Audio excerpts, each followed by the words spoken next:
Perfecto, pues vamos a ir comenzando. Hoy tenemos un webinar, un workshop sobre migraciones a la nube, donde vamos a intentar que veáis todas las herramientas y frameworks de trabajo que tiene tanto Microsoft como Nadat para ayudaros en ese viaje, tanto en las primeras fases de las migraciones como en las posteriores. Y luego pasaremos a una demo de ciertos servicios que no todo el mundo se acuerda de ellos una vez que hemos terminado de hacer las migraciones a la nube, que son dos servicios bastante interesantes relacionados con el backup y el disaster recovery.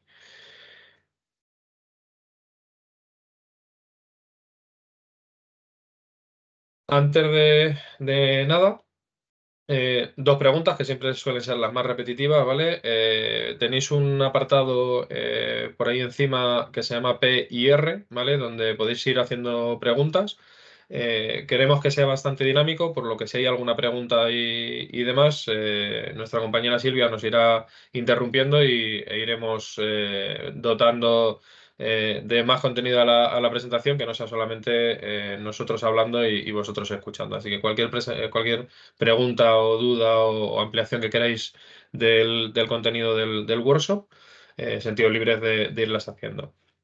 Y luego la típica de vamos a enviar la presentación, sí, de hecho se está grabando esta sesión y compartiremos tanto la presentación como el vídeo a los que os habéis registrado, al correo de hecho de los que os habéis registrado. En el día de hoy vamos a daros este contenido, mi persona, Alberto Reca, que soy BDM Cloud en Anadat Technology, y Joaquín Lago, que es Technical Specialist en TD Synnex, ¿vale? Nuestro mayorista con el que trabajamos toda la parte de Azure. Un poco la agenda que teníamos y que ya pudisteis ver tanto en los correos como en la web de registro, pues un poco introducción a Microsoft Azure y a su framework cloud, cuáles son los beneficios de migrar a Azure para que tengamos claro qué es lo que tenemos que perseguir o cuáles son los KPIs más principales que debemos conseguir migrando a un cloud provider como es Azure. Luego, una parte de estrategias y herramientas para migración, donde veremos un poquito más en detalle pues, todos los frameworks y todas las herramientas que nos da Azure. Y por último, la demo en vivo del servicio de backup y de disaster recovery. Y finalizaremos ya con sesión de preguntas y respuestas. Y si las hemos ido contestando durante el workshop, si no hay contenido, pues cerraríamos ahí. Para empezar, pues un poco la introducción a Microsoft Azure. Empezamos por destacar la importancia de las aplicaciones y de la experiencia del cliente en los tiempos que corren, ¿vale? Hoy en día todas las empresas utilizan muchísimas aplicaciones en distintas áreas, pues aplicaciones dirigidas a sus propios clientes, aplicaciones internas para dar servicio a sus usuarios. Incluso aplicaciones B2B con las que podemos dar servicio a proveedores, socios, partners y inversores, etcétera, etcétera, ¿vale? Entonces, todas estas aplicaciones son esenciales para el éxito de las corporaciones y para cómo trasladamos toda la información entre los distintos stakeholders principales de nuestras empresas, ¿vale? Luego también tenemos la parte de data, ¿vale? Cada interacción con los usuarios genera, consume y hace que la data relacionada con nuestro negocio se transforme. Entonces, todas las empresas a día de hoy recopilan enorme cantidad de información y el reto que tenemos todas las empresas, es convertir estos datos en información práctica y en inteligencia para ofrecer una experiencia superior al cliente, para que con el conocimiento que tenemos de todos nuestros usuarios, ya sean usuarios externos, internos o de nuestros socios, seamos capaces de mejorar nuestro offering y nuestra competitividad en el mercado. La experiencia en el cliente es más importante que nunca. Esta frase es una realidad grandísima. Me gusta mucho esta cita de Forrester que dice que más que ningún otro factor, las experiencias de los clientes determinan si las empresas prosperan y obtienen beneficios o luchan y se desvanecen. ¿Por qué? Porque en la economía digital de hoy en día los clientes son los nuevos creadores de mercados. No son las empresas, sino que tenemos que adaptarnos a las necesidades de nuestros clientes, nuestros usuarios, de una forma muchísimo más rápida de como lo hemos hecho hasta ahora. Los usuarios finales tienen unas expectativas muy, muy altas. Por ejemplo, según estudio de Forrester, el 79% de los clientes no vuelven a una aplicación, a una página web que le resulte lenta. Eh, entonces, tenemos que asegurarnos que todos los aplicativos que damos a nuestros usuarios tienen una velocidad en consonancia.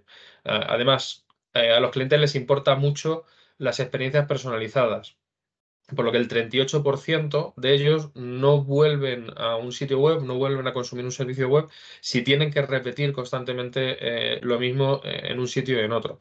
Eh, los usuarios siempre esperamos, ¿vale? Porque al final, cuando nosotros consumimos otros aplicativos web, también esperamos esto, que una vez facilitemos los datos a un aplicativo, a una aplicación, esta sea capaz de reconocerlos y de manejarlos en todo nuestro journey con esa empresa.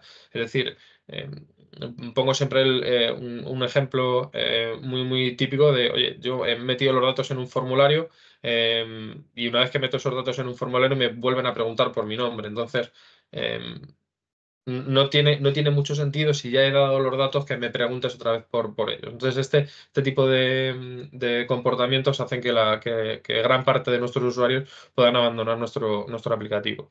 Y luego, el 65% de nuestros clientes, de nuestros usuarios, se sienten frustrados si no tenemos una experiencia entre plataformas que sea coherente, ¿vale? Daros cuenta que los usuarios cada vez tenemos más dispositivos, ya no solamente nos conectamos desde un ordenador, tenemos tablets, tenemos teléfonos móviles, tenemos relojes inteligentes, tenemos un montón de dispositivos desde los que se puede conectar nuestros usuarios y tenemos que adaptar nuestra experiencia con estos usuarios a toda a todo este portfolio de dispositivos.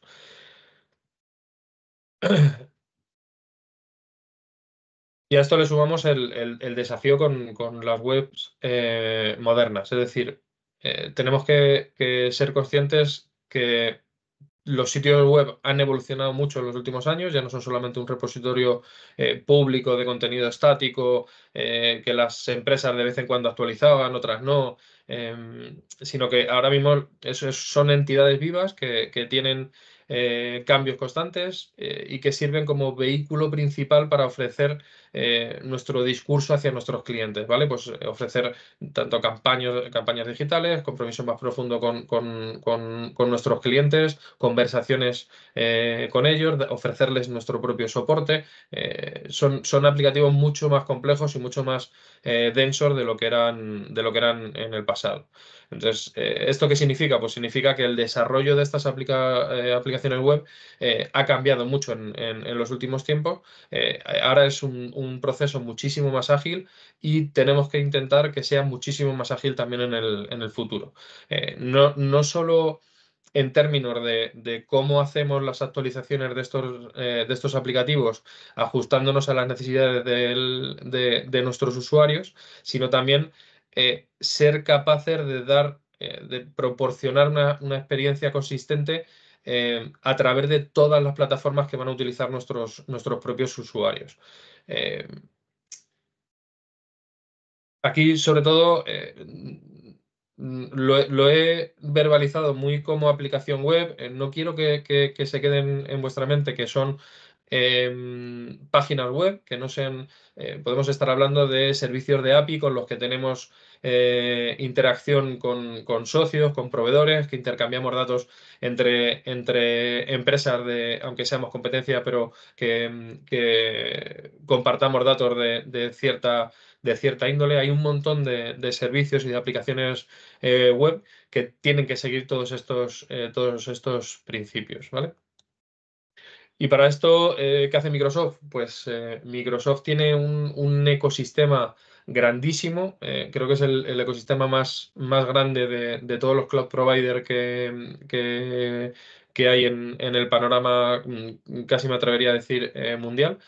Tenemos desde la parte de plataformas de inteligencia artificial, research, LLMs, etcétera, etcétera, su propia red social, tenemos toda la parte de aplicación de colaboración con Microsoft 365, toda su suite de servicios relacionados con la gestión de nuestro propio negocio, con Dynamics 365, la parte de automatización y RPA con Power Platform, eh, toda la parte de servicios que van ligados a explotar la información tanto de clientes como la nuestra propia con el CDP y Dataverse, y la suite de Azure, donde tenemos bastante más de 600 servicios que podéis ver aquí, donde estaría pues toda la capa de servicios tanto de IaaS como PaaS y SaaS, de computación, redes, seguridad, DevOps, todos los servicios que os podéis llegar a imaginar, los tenemos aquí incluidos. Y además, con una apuesta, yo creo que desde el inicio muy, muy acertada en la parte de compliance y seguridad, y también en la parte de transparencia, que creo que han sabido explotar bastante, bastante bien, y donde tienen bastantes más herramientas, creo que casi cualquier otro cloud provider del mercado. Aquí, por ejemplo, como decía antes, imaginaros que tenemos nuestra página web, un formulario o un chatbot donde el usuario está pidiendo soporte de algún tipo. Esto lo vinculamos con nuestro RP en Dynamics 365, y con nuestra plataforma de inteligencia artificial y con nuestra suite de Dataverse o de CDP. Podemos empezar a conocer a nuestros usuarios, a nuestros clientes, incluso aunque no tengan una cuenta, sea la primera vez que contactan con nosotros, y toda esa información la podemos empezar a embeber en nuestro sistema y explotarla en consecuencia. Vale, de aquí pasamos ya un poco a los beneficios que debemos perseguir para migrar al cloud, ¿vale? Esto ya es información que creo que ya todo el mundo conoce, beneficios técnicos y beneficios financieros. A nivel de beneficios técnicos, sobre todo, pues tenemos una escalabilidad brutal, como no hemos podido tener hasta ahora.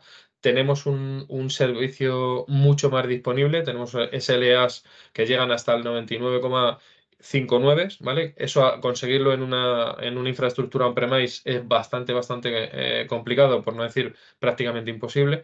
Tenemos una capa de seguridad y de compliance muchísimo más grande de lo que podemos tener en nuestro on-prem.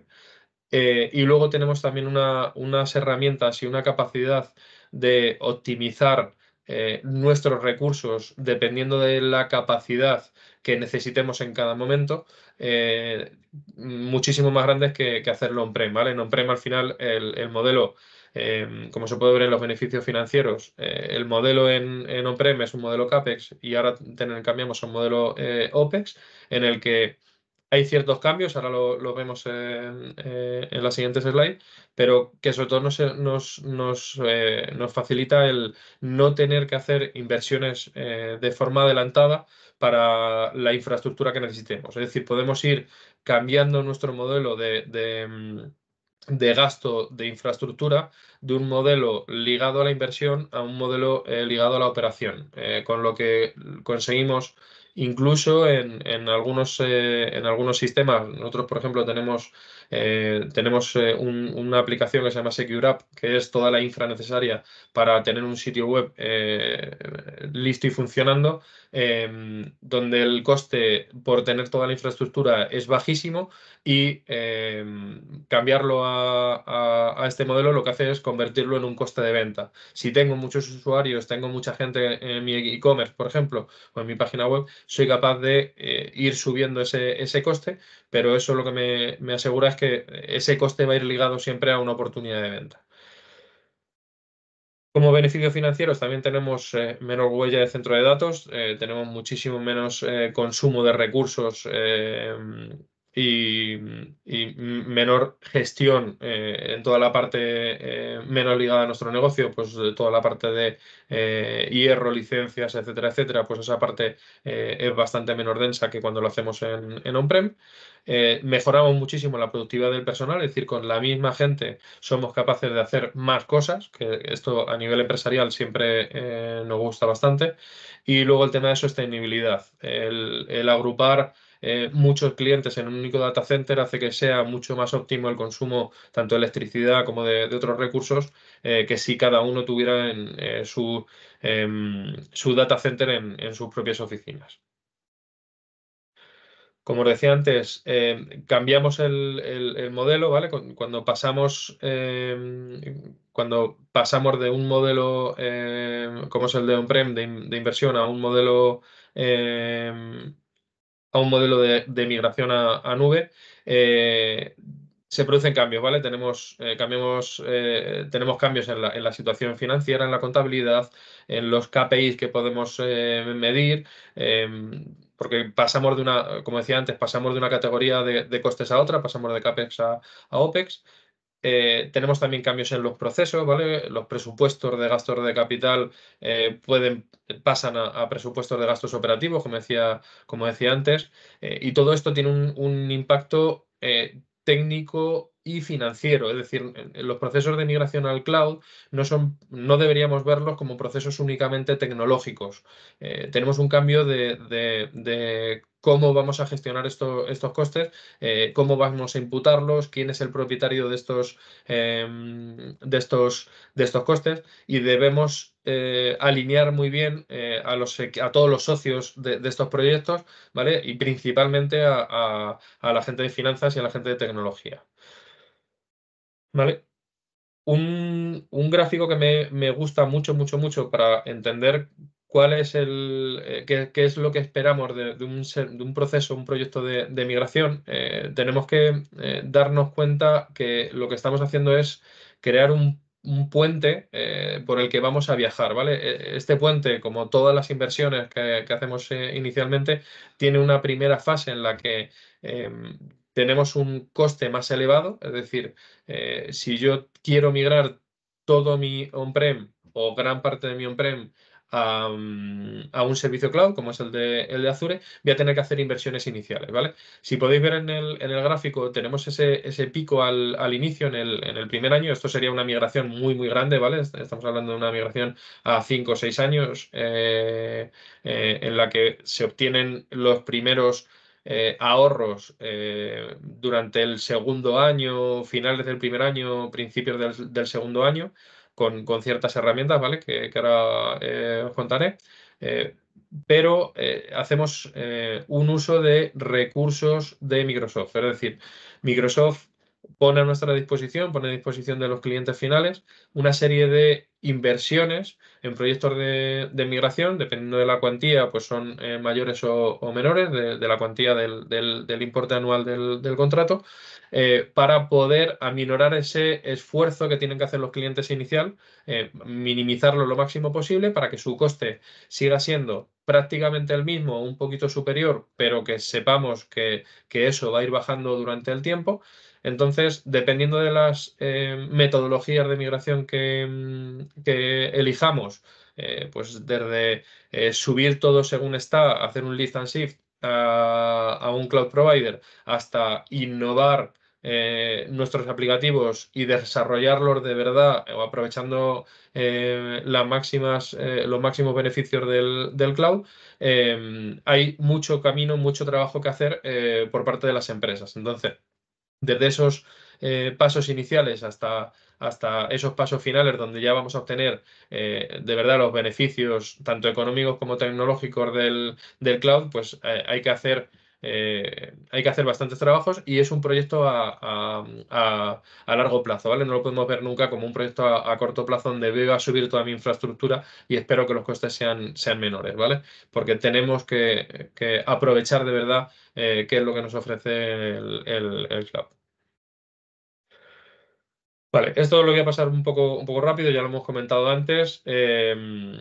Gestionar el gasto en cloud es complicado, ¿vale? Es un proceso complejo. Estamos acostumbrados a consumir tecnología de una forma y la vamos a cambiar completamente. Entonces, tenemos que involucrar en estos procesos, en estos proyectos, pues tanto a la parte de IT, tenemos el compromiso de todos los directivos de IT de las compañías, los equipos financieros, es decir, tenemos que saber desde los equipos financieros cómo se va a mejorar la previsión de gasto y cómo se van a imputar, quién va a ser el dueño, los propietarios de esos costes y demás, y cómo vamos a hacer toda esa gestión. Y luego, por último, las unidades de negocio, ¿vale? Tienen que optimizar el uso del cloud, no puede ser... em, antiguamente, si me quedaba sin CPU, lo que hacía era comprar más CPU. En el cloud, seguramente que hay muchísimas otras formas de optimizar que comprar más CPU solamente, ¿vale? Porque como decía antes, hay muchas opciones que nos dan todos los servicios, tanto PaaS o IaaS, que tenemos en Azure para poder optimizar nuestros aplicativos, ¿vale? Entonces, con toda esta información, ¿cómo podemos ayudarte nosotros en tu migración a Azure? ¿Vale? Pues Microsoft proporciona una serie de principios y herramientas para ayudar a gestionar todo este proceso de migración y todos los costes que van asociados. Desde los principios tenemos dos principalmente, ¿vale? El Cloud Adoption Framework y el Google Architected Framework, que son dos herramientas, dos principios de trabajo que nos ayudan mucho a cómo tenemos que definir estos proyectos, cuáles son las fases, etcétera, etcétera. Luego tenemos modelos de facturación que nos ayudan a bajar nuestro consumo de gasto cloud, ¿vale? Pues tanto las reservas de instancias, podemos consumir instancias por hora, podemos apagarlas o también podemos reservarlas durante un periodo de tiempo, ¿vale? Pues un periodo de tiempo de 1, 2 o 3 años que nos puede hacer bajar bastante el gasto cloud que tengamos. Beneficio híbrido, tenemos la opción de reutilizar licencias que ya tengamos compradas eh, y las instancias spot, que son instancias para, por ejemplo, entornos preproductivos o de desarrollo que no requieren estar encendidas o no necesitamos que estén encendidas 24/7 para dar servicio a nuestro entorno de producción y que podemos utilizar porque tienen unos descuentos bastante grandes. Luego en el apartado de herramientas tenemos herramientas integradas en la propia plataforma de Azure, ¿vale? Como por ejemplo Azure Advisor. Tenemos pues, la política de gestión de costes, los grupos de gestión que permiten hacer cosas como recomendaciones sobre el uso, el uso de recursos que pueden estar desalineados con el consumo real que podríamos obtener de esos mismos recursos. Podemos identificar qué gastos tenemos en distintos grupos de recursos. Por ejemplo, podemos tener un aplicativo que sea nuestra aplicación web en producción que requiere ciertos servicios, pues lo podemos meter en un grupo y saber el coste completo de ese grupo. Podemos establecer políticas para limitar el uso de recursos. Podemos, algo, por ejemplo, que nosotros también hacemos en los proyectos que llevamos a cabo y que recomendamos siempre a los clientes, etiquetar los recursos, ¿vale? Porque al final, si yo etiqueto mis recursos, por ejemplo, con un centro de costes específico, con un área de mi empresa, con un departamento, con un proyecto, luego voy a ser capaz con los informes propios que me da el propio Azure, saber qué coste tiene ese proyecto, qué coste tiene ese área en mis servicios cloud, ¿vale? Entonces, el utilizar todas estas herramientas, estos grupos, estos etiquetados de dispositivos y demás, pues nos ayuda a establecer políticas y permitir el acceso y la gestión de una forma muy, muy granular a toda la organización, ¿vale? Os voy a mostrar un poco el Cloud Adoption Framework. Hay una página web directamente en Microsoft. Si buscáis Microsoft Cloud Adoption Framework, hay una página web bastante, bastante completa donde viene especificado con diagramas y con todo esto que está aquí resumido, ¿vale? Básicamente tenemos tres grandes grupos, ¿vale? Una parte que tiene que ver más con el negocio, cómo voy a subirme al cloud, qué es lo que necesito, cómo voy a medir todo esto. Es decir, es una primera fase en la que defino el sí o no me voy al cloud, ¿vale? Luego tenemos un siguiente grupo en el que lo que hago es prepararme, ¿vale? Hay un grupo el grupo de readiness, pues oye, tengo que tener una guía de cómo me voy a preparar para Azure, tengo que montar mi primera landing zone, que sería como el data center, el símil del data center en servicios cloud. Tengo que tener un plan de acción ya detallado, ya con fases, con propietarios de tareas y demás. Tengo que tener un manual o una guía de mejores prácticas de cómo quiero hacerlo, cómo quiero hacer ese proceso de migración. Y luego, pues un poco cómo voy a gobernar todo esto para poder tener tanto los costes como la tecnología completamente controlada, ¿vale? Y luego, por último, tenemos el último gran grupo, que sería pues tanto la parte de adoptar el cloud, ¿vale? Pues eh, con dos grupos dentro de él. Una fase de migración, lo que decía antes, pues puedo hacer un lift and shift de ciertas partes de mi infraestructura, y luego un segundo grupo en el que puedo innovar, ¿vale? Puedo ir cogiendo partes de mis aplicativos e irlas construyendo de una forma más moderna y que de verdad haga uso de los beneficios del cloud, ¿vale? Y luego dos partes que suelen ser servicios recurrentes o que deberíamos interiorizar como servicios recurrentes, que son la parte de gestión y la parte de si todo está bien construido. Es decir, yo tengo que estar, hay una parte de FinOps, oye, estoy sacando el máximo rendimiento de lo que tengo construido, mi plataforma es eficaz, es segura, todo esto hay que irlo midiendo y hay que irlo revisitando cada poco tiempo, ¿vale? No es algo que se pueda hacer una primera subida y olvidarnos de este tema, sino que tenemos que ser conscientes de que tenemos que optimizar el consumo simplemente porque los cloud providers, Azure, saca nuevos servicios de forma recurrente. O sea, cada muy poquito tiempo tenemos servicios nuevos que nos pueden ayudar a optimizar mucho más nuestra infraestructura y cómo estamos utilizándola. Y luego desde Anadat, a mí me gusta siempre enseñar este gráfico porque no solamente de cloud podemos hablar. ¿Por qué? Porque el cloud los proyectos de migración al cloud tienen muchas, muchas patas, ¿vale? No solamente la parte del proveedor cloud, de Microsoft en este caso, con todos sus servicios de Azure, sino, oye, ¿cómo vamos a conectar nuestro on-prem? ¿Cómo vamos a securizar nuestro paso de información de un sitio a otro?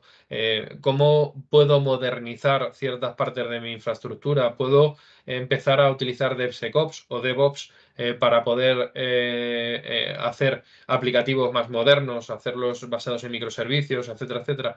En todo esto, Anadat puede ayudaros, ¿vale? Entonces, creo que esto es importante recalcarlo porque no es solamente el proyecto de cloud, como veíamos al principio, es un proyecto a muy largo plazo, y un proyecto a tan largo plazo tenemos que asegurarnos que contamos con un socio que nos pueda ayudar en todo ese camino, en todas las ramificaciones que vamos a tener, ¿vale? Voy a hacer un pequeño y breve approach en dos de estos servicios, ¿vale? Estos serían los servicios, el servicio cloud, ¿vale? Donde tenemos tanto cubrimos las fases que habíamos visto antes del framework de Microsoft con el Cloud Adoption Framework. Tenemos una parte de assessment donde revisamos concienzudamente toda la infraestructura, todas las llamadas que se hacen en los servidores y demás para definir un camino y un gasto mucho más aproximado calculadora de Microsoft, que luego creo que os la podremos enseñar si nos da tiempo. Tenemos toda la parte de provisión, tanto de migración de las cargas iniciales como innovación de estas. Y luego, por último, soporte y operación de toda nuestra infraestructura que tengamos en el cloud, ¿vale? De hecho, ese es el negocio principal, o ha sido el negocio principal de Anadat, y es donde más os podemos aportar a ayudar a gestionar de verdad bien vuestro servicio multicloud, ¿vale? Porque normalmente casi ninguna empresa tiene las cargas solamente en un sitio, ¿vale? Normalmente vamos a tener siempre pues un hiperescalar, Azure, AWS, Google, vamos a tener nube privada también, con un VMware, Hyper-V, etcétera, etcétera. Pues nosotros os podemos ayudar a gestionar todo ese entorno, toda esa infraestructura de la mejor forma, ¿vale? Y luego, por último, la parte de Gelops. Gelops es una empresa del grupo que se centra en todo lo que tiene que ver con el mundo de DevSecOps, infraestructura como código, y ayudar a las empresas a dar ese paso adelante para dejar de hacer aplicaciones monolíticas y antiguas a hacerlas basadas en microservicios y en herramientas mucho más modernas, ¿vale? Y poder explotar de verdad el mundo cloud. Vale. Esto lo voy a pasar, ¿vale? Es el framework. Azure tiene el suyo, AWS tiene el suyo, Google tiene el suyo, pues Anadat, como decía al principio, tiene el suyo, ¿vale? Entonces, tenemos un framework propio desde el que os podemos ayudar, sea cual sea la mezcla de infraestructuras, cloud providers y demás que queráis hacer, ¿vale? Y hasta aquí he llegado yo, ¿vale? Ya me callo, os dejo de dar el tostón y le cedo el testigo a Joaquín para que haga la parte, creo, más interesante. Pues aquí estamos, Alberto. Muchísimas gracias por la presentación. Creo que ha sido muy interesante y que has puesto en valor varios conceptos en los que vamos a hacer hincapié ahora.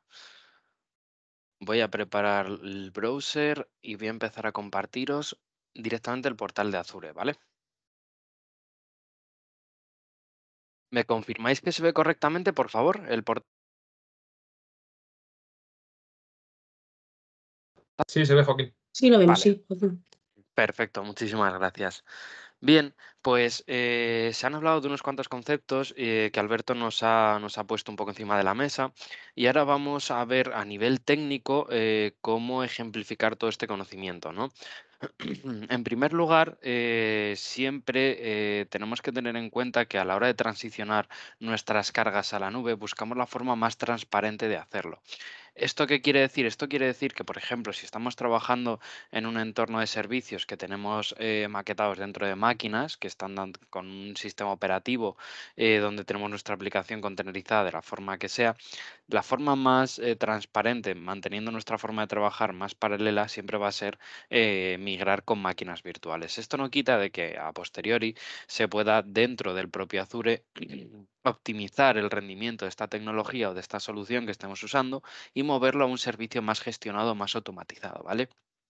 Es decir, en vez de tener un SQL server dentro de un server, como siempre lo hemos tenido, pues dado un momento en el que hemos estabilizado nuestras cargas en Azure o parte de nuestra carga, porque esta es una tendencia que estamos viendo claramente en estos últimos años, y es que las empresas tienden más a hibridar infraestructuras, es decir, que migran partes de la carga que a hacer una migración completa. Luego sí que es verdad que la hibridación de la infraestructura termina dando como resultado final una infraestructura totalmente cloud, pero el paso intermedio siempre es una infraestructura híbrida, es decir, es paulatino, ¿de acuerdo? Y en ese procedimiento, lo que os he comentado, siempre se busca una transición para la productividad de las cargas de trabajo lo más transparente posible. Luego, lo que hemos dicho, de nuevo, se puede optimizar y tirar por la tecnología que más se adecue a cada carga. Luego, en vez de un server con SQL tal, pues lo que podemos coger y es irnos a un Azure SQL directamente, a cómputo, con escalabilidad, por DTUs, por unidades como queramos. Ahí tenemos un gran catálogo que nos podemos apoyar en él para desplegar al final lo que más nos convenga, ¿vale? Y esa es una de las grandes ventajas que tiene cualquier tipo de cloud, en este caso Azure, sobre todo Azure para las cargas de SQL, ¿vale? Que casan perfectamente. Es precisamente esa ventaja, ¿no? De que tenemos un gran catálogo y una gran flexibilidad para transformar nuestras soluciones y optimizar el rendimiento, ¿vale? En este caso, como ido adelantando, vamos a ver dos soluciones principalmente. Vamos a ver Azure Backup y vamos a ver Site Recovery, ¿vale? Como podéis ver, tengo unas cuantas máquinas. En este caso, nos vamos a centrar en esta de aquí, que es la que tengo preparada para la ocasión, ¿vale? VM01. ¿Vale? Es una máquina virtual normal y corriente en Azure. Si queréis, ahora os la enseño un poquito para poneros un poco en contexto de cómo funciona la tecnología. Básicamente, la máquina virtual en Azure se compone de unos cuantos recursos, ¿vale? Tenemos el cómputo per se, ¿vale? Lo que es la máquina como tal. Tenemos la IP pública, ¿vale? Tenemos el Network Security Group, que digamos que es como una especie de firewall light, ¿vale? Nos permite, os lo enseño en vivo, que es más sencillo, ¿vale? Nos permite gestionar unas pocas reglas de inbound y outbound, ¿vale? Básicamente el tráfico, lo que permitimos y por dónde lo permitimos. No es un firewall, ¿vale? No llega a ser un firewall, tengamos esto claro, nunca es sustitutivo, pero nos permite controlar un poco el tráfico de la red de esta máquina, ¿vale?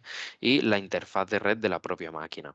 Comentaros que hay ciertos modelos que son susceptibles de gestionar más de una interfaz, ¿vale? Por si hay software que requiera de ello. En este caso no sería un problema porque ciertos modelos pueden gestionar múltiples network interface simultáneamente, ¿vale? Y luego, por supuesto, el disco del sistema operativo. Adicionalmente, dentro de la propia máquina, ¿vale? Podemos gestionar, aquí tenemos un montón de opciones, podemos gestionar también la parte de discos, ¿vale? Desde este punto. Evidentemente, el del sistema operativo, pues no nos conviene andar tocándolo, más que si queremos replicar o sacar algún tipo de snapshot o recrear, etc, etc, etc. Y luego, lo que sí que podemos gestionar son todos los discos administrados que queramos añadir a esa máquina, ¿vale? Sin ningún tipo de problema podemos crear y eliminar discos que necesitemos y con el tamaño y rendimiento que necesitemos para cada máquina, ¿vale? Luego podemos gestionar a nivel de overview de la máquina, ¿vale? Pues lo típico, la conexión, start, stop, reiniciar, etcétera, etcétera. Y tenemos un glosario en el que podemos ver pues un poco toda la info de la máquina, ¿vale?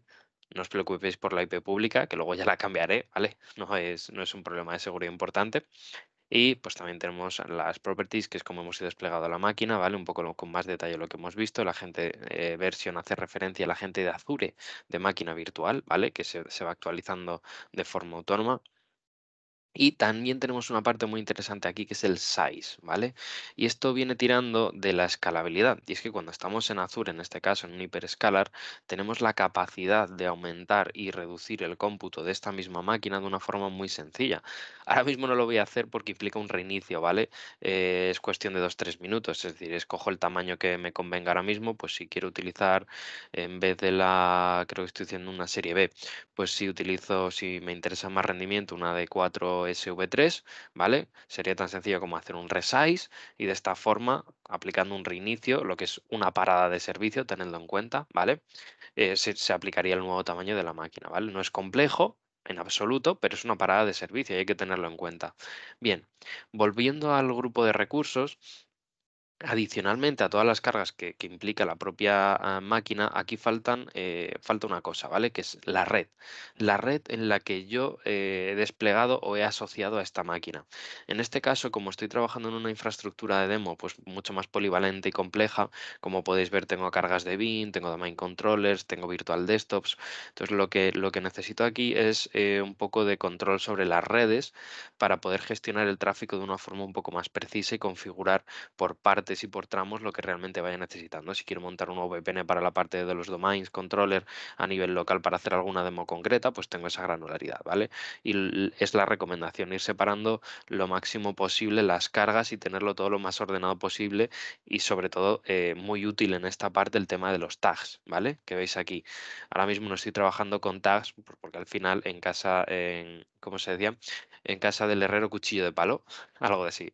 No, realmente no las utilizo porque tengo muy controlada la estructura, pero tampoco es muy grande. Pero en el momento en el que desplegamos un volumen importante de recursos, sí que es muy recomendable utilizar las tags, ya no solo a nivel de control de tiers o de grupos de recursos, sino también para la facturación, que luego si queréis le echamos un vistazo al cost management, nos va a ayudar a filtrar por tags, ¿vale? Para saber lo que hemos gastado en qué cosas. Eso es muy interesante también, ¿vale?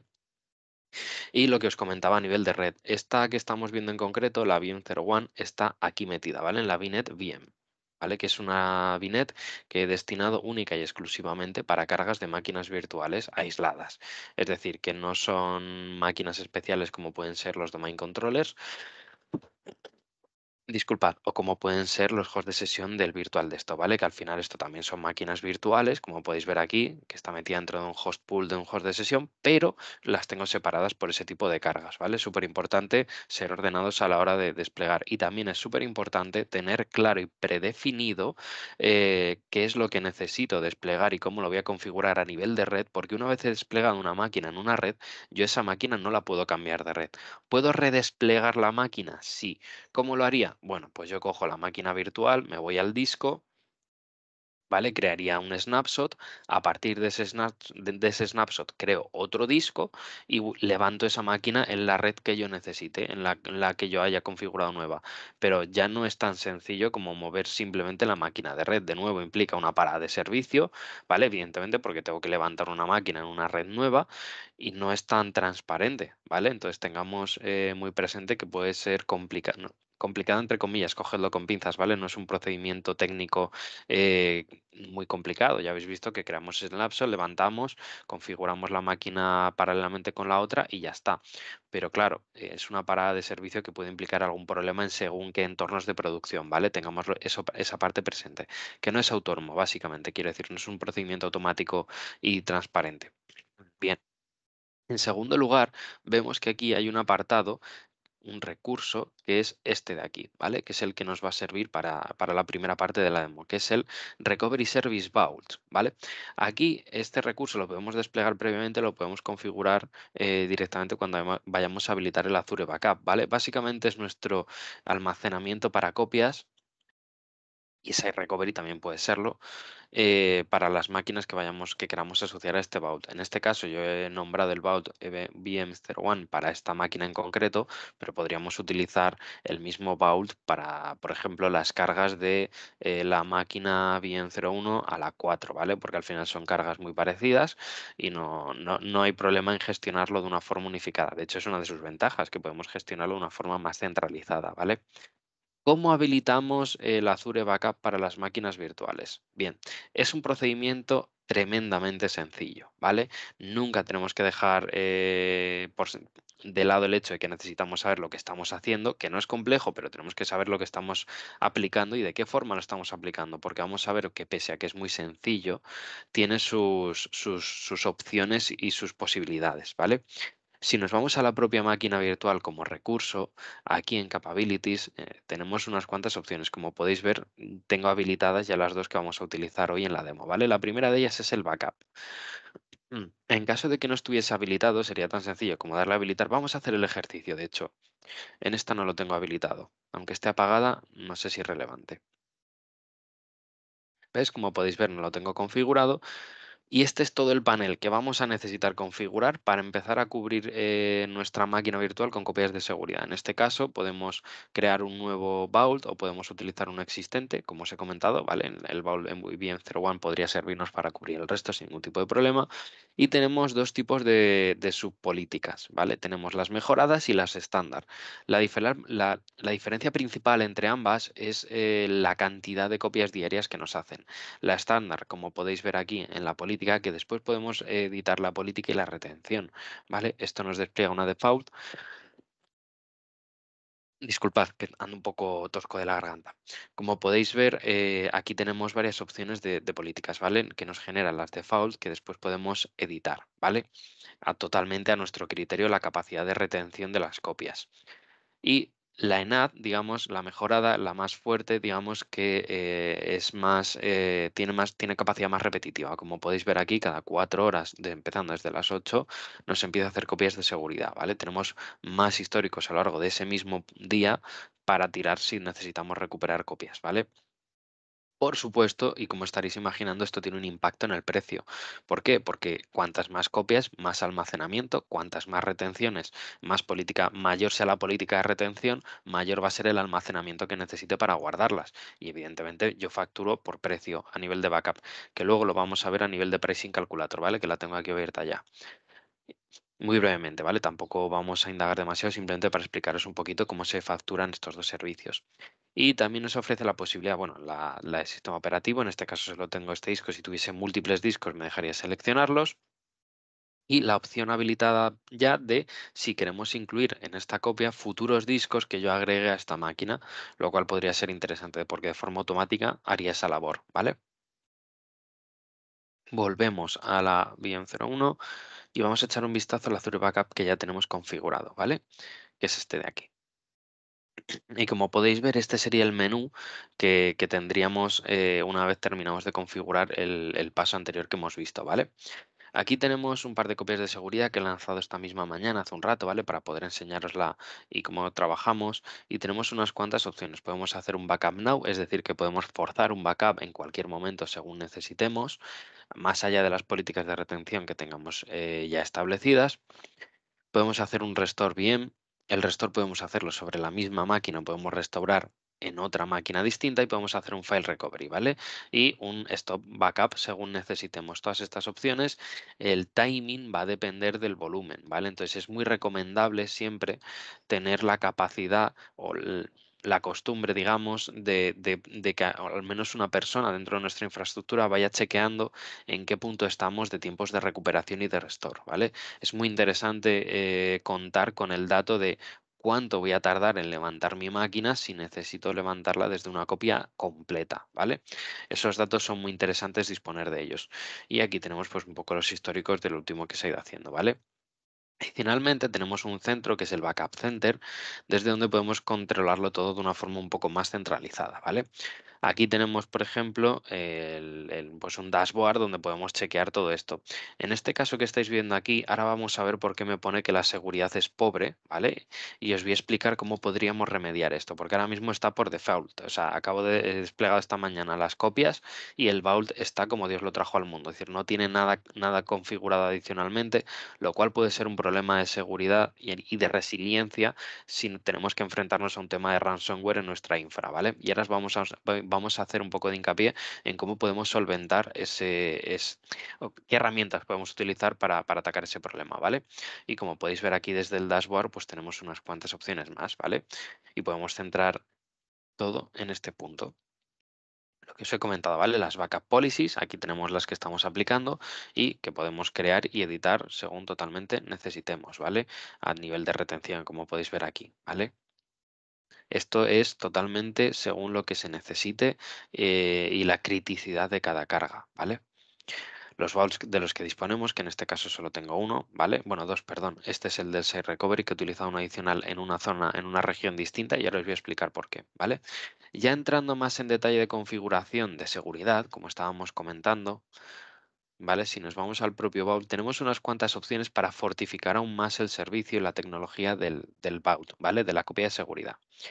Bueno, ahora os voy a enseñar una segunda modalidad de hacer copias de seguridad, porque esto estamos haciendo copias directamente en máquinas virtuales, pero que sepáis que podemos cubrir máquinas locales. En este caso, yo he utilizado una máquina virtual también para tratarla como una máquina local, pero para el caso es lo mismo, ¿vale?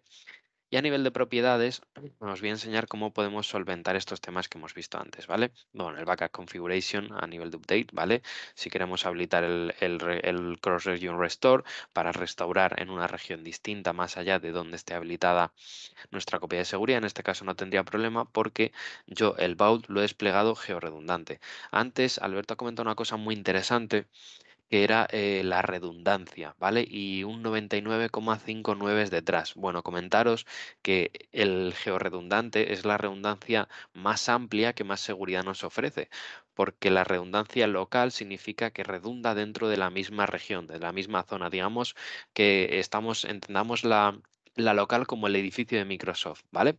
Entonces, dentro de ese edificio, nuestra copia se está rondando 3 veces. ¿Qué pasa? Que si llega un huracán y que aquí en North Europe no creo que se dé, pero actualmente igual tenemos otro tema geopolítico que podría preocuparnos un poco más con respecto a alguna región en concreto, ¿no? Pero en este caso, localmente significa que esa zona, si peligra, estamos out, ¿vale? No tenemos forma de recuperar esos datos. Comentaros que simplemente ya con la local tenemos un 99,11 nueves detrás de esa coma, la local, de resiliencia del dato. La zona implica que nosotros tenemos una región y para que os hagáis una idea, siempre hay regiones primas de Microsoft. Es decir, por cercanía tienen mayor latencia y mejor conectividad entre ellas. Entonces, si redundamos por zona, si norte de Europa se cae, y estoy redundando por zona, significa que yo en West Europe puedo levantar porque mi dato está de forma automática al habilitar este tipo de redundancia disponible para mí en cualquier momento en esa otra zona, ¿vale? Y georredundante es que replica directamente en otra parte, es como si nos vamos al este de Estados Unidos, ¿vale? En una zona de Estados Unidos para que nos entendamos, ¿vale? Es decir, ya no estamos replicando en una zona prima, sino que estamos replicando en una totalmente ajena, ¿vale?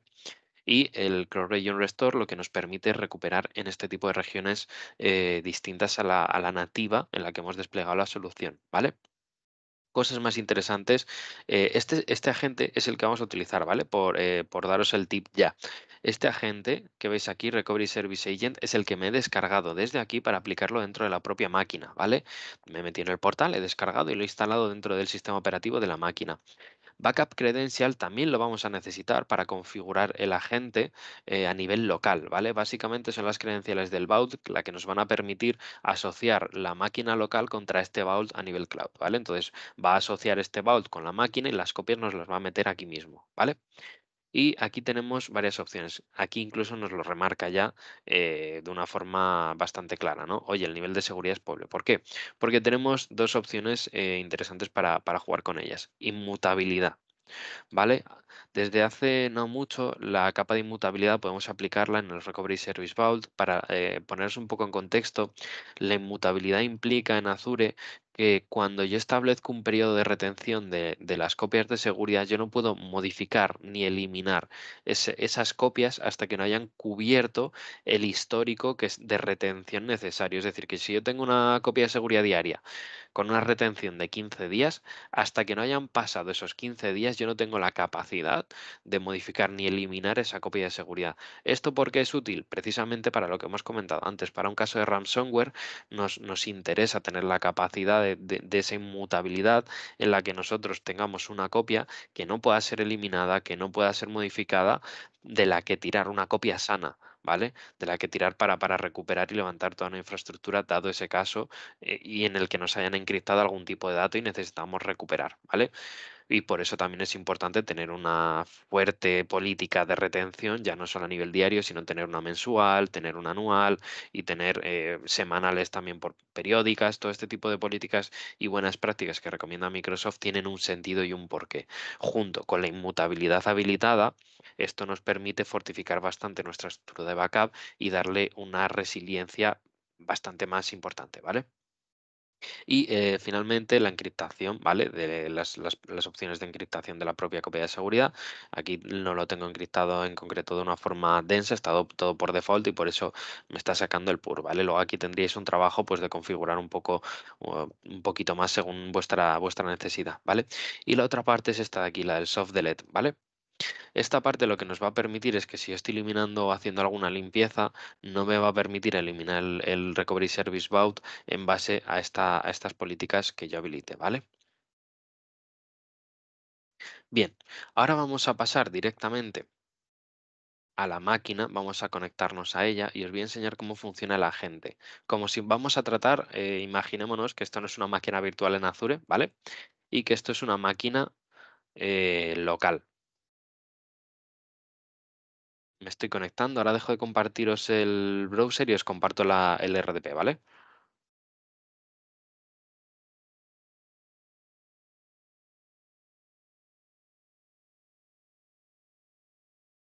Os dejo de compartir esta pantalla y pasamos al RDP. Aquí lo tenemos. Vale, espero que lo estéis viendo todo bien correctamente. Sí, se ve, Vale, Joaquín. perfecto, muchas gracias, Alberto.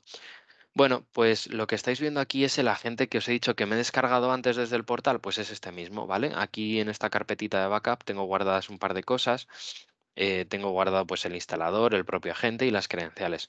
Eh, Tema súper importante, incluso cuando vayáis a configurar el Microsoft Azure Backup, el agente, estas credenciales de Vault de encriptación, ¿vale? Más allá de estas, hay dos tipos de credenciales, ¿vale? La que he utilizado para validar el agente con el Vault que tengo en Azure y la credencial que voy a utilizar para la encriptación de las copias. Esa key yo la tengo aquí en local, pero porque posteriormente cuando termine la demo pues voy a desmontar, eliminar, etcétera, etcétera. Me es irrelevante. Pero en un entorno de producción es muy importante registrar esa key en un Vault Key de Azure, donde queráis en un punto seguro. Es decir, que no esté dentro de la misma máquina que estamos cubriendo, ¿vale? Súper importante, incluso cuando ya estéis. De hecho, mira, si no me equivoco, es lo que me está mencionando justo aquí, ¿vale? Súper importante que la misma key no esté guardada dentro de la máquina que estamos cubriendo. Bueno, como podéis ver es un agente pues, bastante sencillo, no tiene complejidad alguna, donde podemos gestionar varias cosas importantes.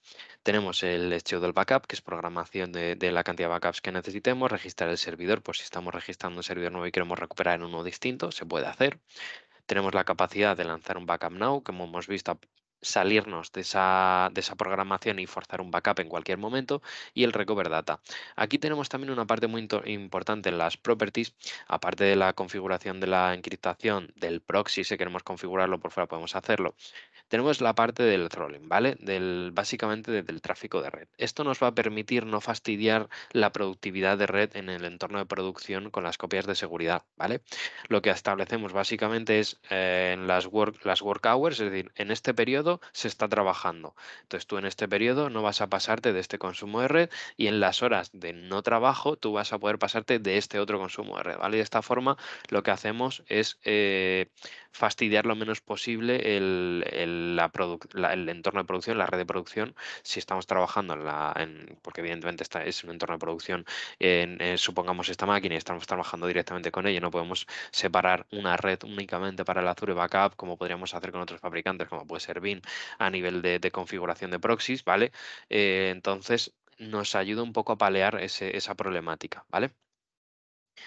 A nivel de schedule backup, pues un poco parecido, ¿no? Lo que hemos visto a nivel de policies es básicamente lo mismo, pero pues desde la gente podemos hacer una en la que ya tengo, podemos hacer un backup nuevo y crear uno nuevo, etcétera, etcétera, etcétera, ¿vale? Aquí, ¿qué es lo que queremos cubrir básicamente?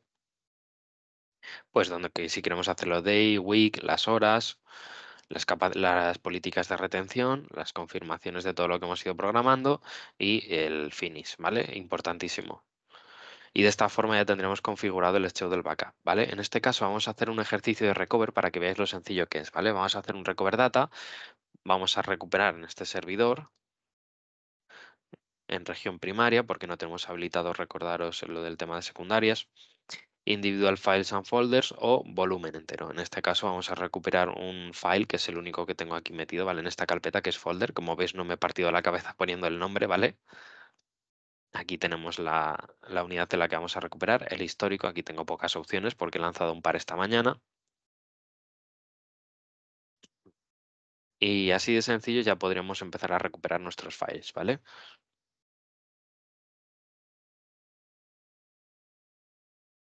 Vamos a ver si no me deja demasiado mal y tarda poquito.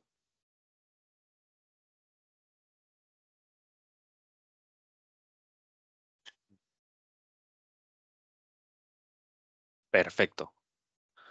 Vamos a darle a Browse para que nos lo monte. Aquí nos recomienda el tema del Robocopy para la extracción de pues, si estamos haciendo copias importantes de datos, pues igual nos interesa usar el Robocopy, ¿vale? Administrador, desktop, folder y texto, ¿vale? Aquí lo tenemos, que es esta misma carpeta que tengo aquí. Vamos a hacer el ejercicio. Uy, qué torpeza, lo he borrado. Necesito recuperarlo. Bueno, pues ya lo tengo recuperado, ¿vale? De esta forma tan sencilla. Evidentemente es un texto vacío, ¿vale? No creo que le he metido texto, vale, sí. Ya veis el contenido que tiene, quiero decir, es muy liviano y la labor va a ser muy rápida y sencilla.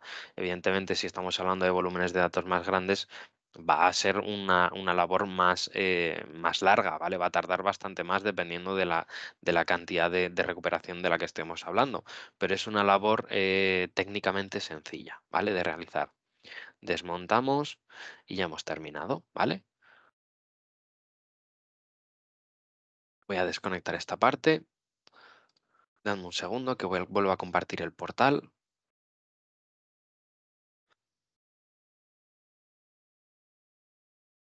Aquí estamos. Y pasamos a la parte de recovery, ¿vale? Bien, lo que hemos visto es el Azure Backup y ahora que tiraba de este Recovery Service Vault, y ahora lo que vamos a echar un vistazo es al Disaster Recovery, que es bastante conjugable con Azure Backup, ¿vale? Son herramientas que se fomentan mucho la una a la otra, ¿vale? El Disaster Recovery básicamente lo que nos permite es una replicación, ¿vale? De nuestra infraestructura. En este esquema de aquí se ve muy claramente cómo funciona esta tecnología, ¿vale? En este caso estamos en este punto, en la Virtual Machine VM01, donde tenemos todos los recursos, etc, etc. Y la infraestructura pura de Disaster Recovery es esta de aquí, ¿vale? La parte de la derecha, donde vemos el Cache Storage, el Azure Site Recovery y el Managed Disk. ¿Cómo funciona esto? Vale, básicamente el caché storage se encarga de mantener actualizada la labor que yo estoy haciendo con Virtual Machine 1, básicamente es una replicación, y este caché storage me lo manda a otra región donde yo tengo el Azure Site Recovery, ¿vale? Otro Vault, el servicio configurado para que me esté haciendo este site, con un Managed Disk. ¿Cómo se factura esto? Ahora lo vamos a ver muy rápidamente en la calculadora para que lo veáis, ¿vale? Realmente yo lo que estoy pagando aquí es el agente de Site Recovery, que es el que se está encargando de hacer la replicación, el almacenamiento de cache storage y el disco administrado. Es decir, que no estoy pagando cómputo en la región secundaria por mantener esto actualizado. Lo único que estoy haciendo de momento es el mantener el disco, ¿vale? El almacenamiento pues, de esta máquina. Tengo una réplica en esta otra. En este caso yo he lanzado un test failover que os recomiendo encarecidamente de nuevo hacer frecuentemente este tipo de pruebas porque tenemos dos opciones. Tenemos failover, que es decir, cuando tenemos un problema de verdad, lanzamos el failover para hacer la recuperación en región secundaria y el test failover, que básicamente es una prueba de lo que tardo, de cómo funciona, si hay algún problema, etc, etc, etc, ¿vale? Y os recomiendo encarecidamente lanzar este tipo de test frecuentemente, ¿vale? Esto es básicamente cómo funciona la tecnología. Bueno, a ver, en este momento no me deja lanzar ninguna más porque la que tengo levantada ahora mismo es la de test failover, ¿vale? Cuando hayamos terminado hacemos un cleanup de test failover y punto pelota. Y podemos hacer la disable replication, etcétera, etcétera, etcétera, ¿vale? Entonces, si nos vamos aquí a esos groups, Site Recovery Vault, como podéis ver, este de aquí de West Europe, ¿vale? Es donde tengo los recursos que os he comentado. Tenemos la Storage Cache, ¿vale? Que es una Storage Account normal, pero la estoy utilizando para gestionar la replicación del caché. Y el Recovery Service Vault que me está gestionando la replicación, ¿vale? Aquí en Site Recovery. Uy, replicate items. Aquí lo tenemos, ¿vale? Que es el que me está replicando esta de aquí. Lo mismo que hemos visto antes. Y ahora, el test failover que vemos nos lo ha desplegado en este recurso de aquí, si no me equivoco. Es el otro único que tengo en West Europe. Ah, no, esto es la... Ah, no, este es del anterior. Me la ha puesto... Ah, sí, lo tenía aquí delante. En esta de aquí, ASR, ¿vale? Que es donde tengo toda mi infra replicada, ¿vale? Con su virtual network, con su configuración, con su IP pública que tengamos, etc, etc, etc, ¿vale? Esas cosas, si las tenemos configuradas para que las coja, las puede coger. Y básicamente, esta es la máquina test, ¿vale?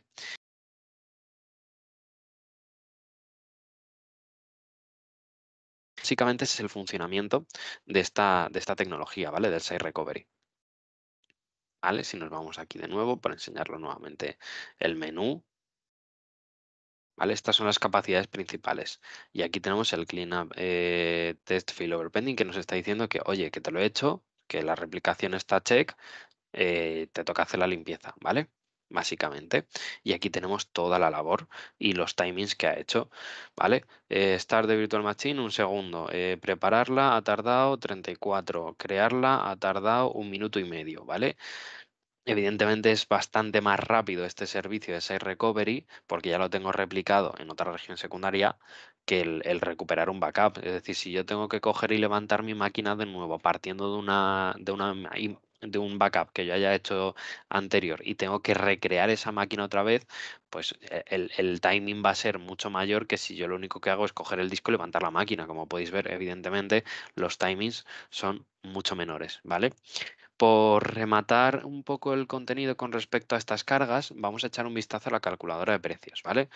El Azure Backup y el Site Recovery, ¿vale?